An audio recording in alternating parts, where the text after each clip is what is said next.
Boa tarde, estamos começando o programa Mulheres Advogadas do Século XXI e hoje o tema é Direito Tributário. E para falar sobre esse tema eu convidei a advogada e professora doutora Carolina Barrosa Lima Barrocas.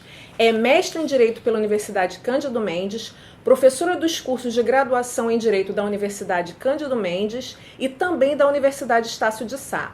Além, é claro, de coordenar os cursos de pós-graduação em Direito Público e Direito e Planejamento Tributário da Universidade Estácio de Sá, além de ser autora de alguns livros e vários artigos na área de Direito. Doutora Carolina, quero lhe agradecer muito por ter aceito esse convite. É uma honra tê-la aqui. É super importante porque se milita num direito altamente masculino, que é o direito tributário. Então, para mostrar para as nossas colegas que elas podem também militar no direito tributário, apesar de ser bem fechado, né? Eu é que agradeço o seu convite, realmente te parabenizo por essa iniciativa brava, né?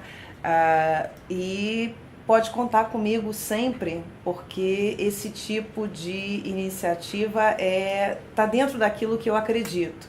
Então, para mim é um orgulho ser lembrada e estar presente aqui. Nossa, então já estou contando. A gente sempre tem dúvida como estudante de direito, como estagiário de direito e como advogada também, quando a gente não milita na área do tributário, sobre as espécies de tributo. Então eu queria que você falasse sucintamente sobre o tributo. Bom, o tributo, ele gera, inclusive, quando eu vou ministrar algumas aulas de pós-graduação, até em outros cursos que não são cursos de direito tributário, perguntas que não tem nada a ver com direito tributário, né? Por exemplo, uma vez já me perguntaram se eu ia falar sobre foro ou laudêmio, que não são tributos, né? Isso se dá muitas vezes em função da confusão que a gente tem de que tudo que o Estado está me cobrando é um tributo, né? E na realidade, a grande peculiaridade da relação jurídica tributária é a imposição legal, né? Então você não paga um tributo porque você quer. Você paga uma multa, por exemplo, porque você praticou uma infração, então o Estado quer te punir.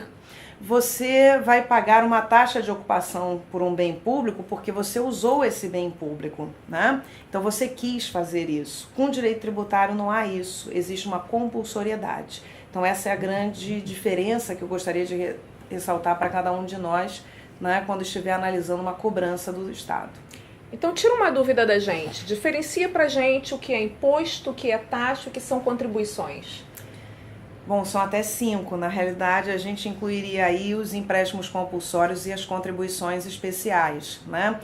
O elemento diferenciador do imposto é que ele é pago sem nenhuma contraprestação. Então, é em função da sua capacidade de ajudar o Estado a obter recursos. Quando a gente fala de taxa, há uma certa contraprestação, apesar dos valores não serem necessariamente correspondentes. Mas isso está sempre relacionado com uma prestação de um serviço público ou um poder de polícia, uma fiscalização, um consentimento público.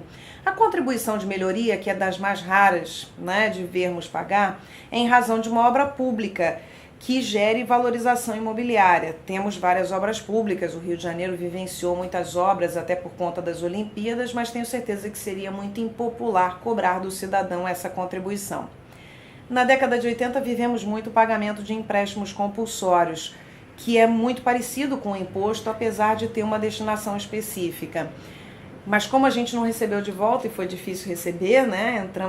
Tivemos vários processos judiciais para isso, ele também se tornou impopular politicamente.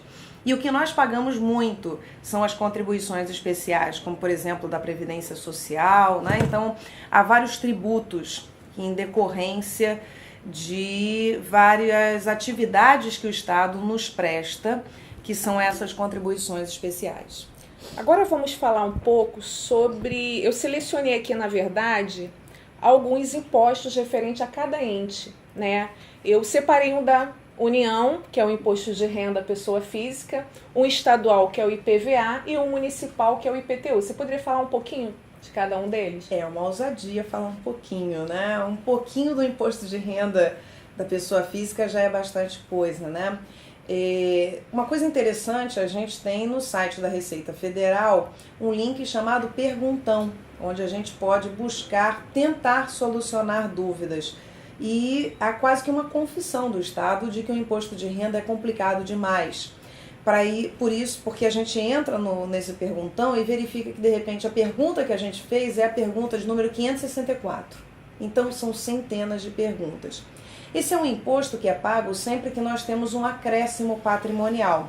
E aí é importante verificar o que é esse acréscimo patrimonial. Por exemplo, uma indenização, normalmente as indenizações não geram acréscimo patrimonial, né? E mesmo por dano moral, o STJ entendeu assim que não geraria isso. Mas é importante que a gente veja, porque as dificuldades muitas vezes são em preenchimento da declaração, preenchimentos de livro-caixas, de guias de recolhimento, e eu recomendo sempre que se estude muito esse imposto.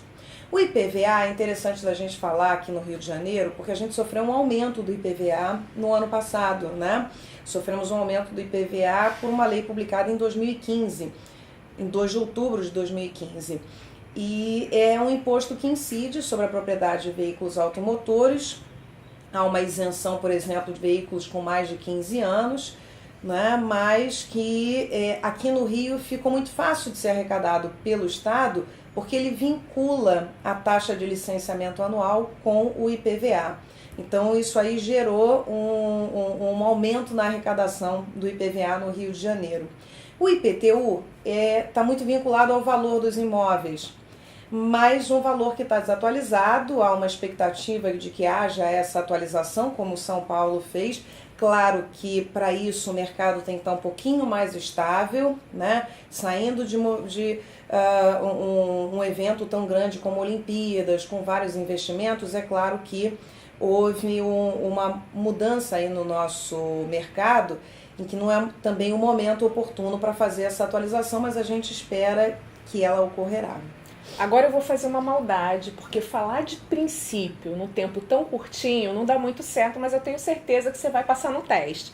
Fala um pouquinho pra gente sobre o princípio da anualidade e também depois um pouquinho sobre o princípio da cumulatividade. Bom, a gente está falando de anualidade, está falando de segurança, né? Nós precisamos planejar as nossas atividades e, em função disso, desenvolver-nos economicamente, né? A nossa vida mesmo de trabalho, planejar os nossos custos.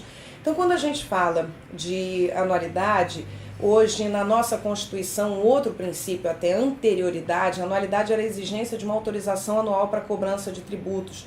Hoje temos anterioridade. Basta que a lei tenha sido publicada até o último dia do exercício anterior.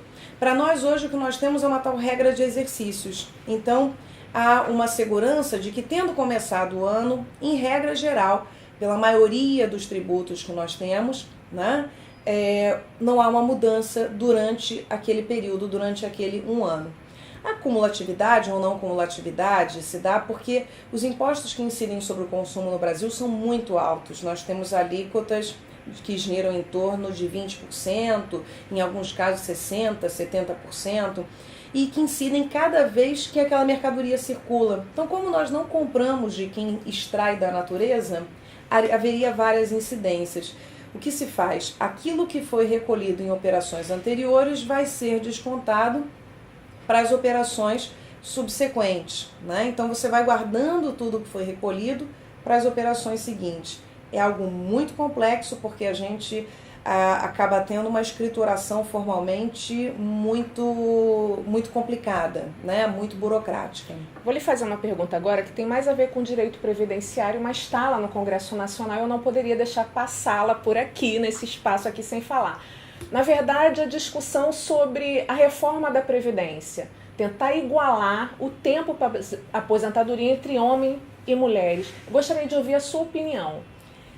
Olha, por esses dias eu tive notícia da morte de uma mulher americana, uma advogada constitucionalista que foi sempre ferrenha contra o movimento feminista.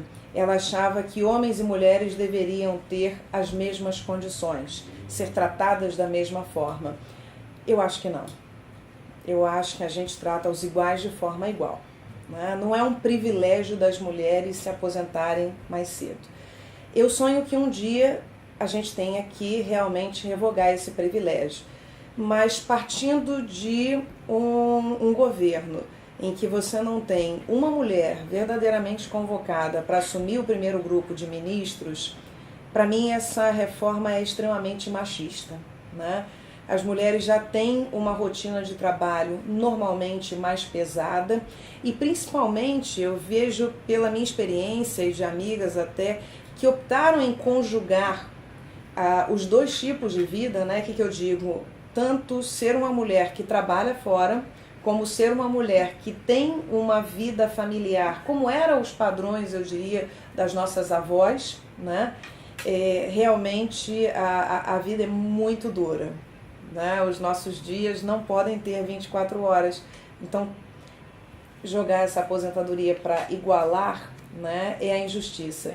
Né? Concordo, eu também acho que é muito injusto, porque a mulher tem dupla jornada, né? Então não seria tem justo. Mesmo, tem mesmo. Então quero lhe agradecer muito, mas não, vamos lá fazer o nosso bate-bola, já esquecendo, ó. Vou lhe fazer uma pergunta e o que vier na sua cabeça me responde. Vamos começar com mulher. Mulher, eu diria hoje, guerreiras. Empoderamento. Um sonho. Vida. Vida, luta. Direito. Difícil.